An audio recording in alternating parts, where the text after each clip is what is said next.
haideți să o luăm așa în ordine. Ortodoxi, amândoi, fără nicio problemă. Certificatul de comunie în ziua nunții îl avem, da? Da. Comunia civilă, da? Da. Și ortodoxi cununați. Da. Bun.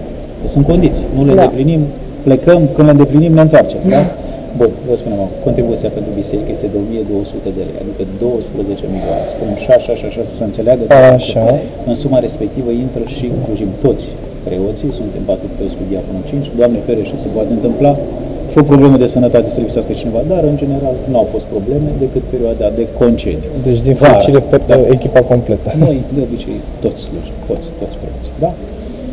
Acum, dacă mai aveți întrebări, vă stau la dispoziție. Și de când dacă vreți să dăm un avans? Deci în momentul când v-ați hotărât ca oră, se lasă jumătate din sumă, restul se achită după ce se săvârșește cu noi.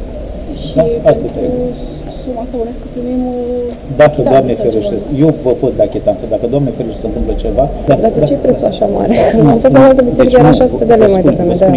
Vă spun imediat, prețul diferă la o biserică, în funcție de cheltuielile pe care le are biserica. Începând de la numărul de angajați și de la mărimea bisericii. Mărimea bisericii impune anumite cheltuieli.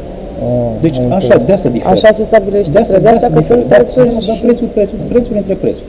Una este unde aveți slujba, trebuie și de un preot sau doi, și una este când sunt 5 preoți. Pentru că noi trebuie să asigurăm salariul pentru toți, începând de la omul de serviciu până la preotul paroh.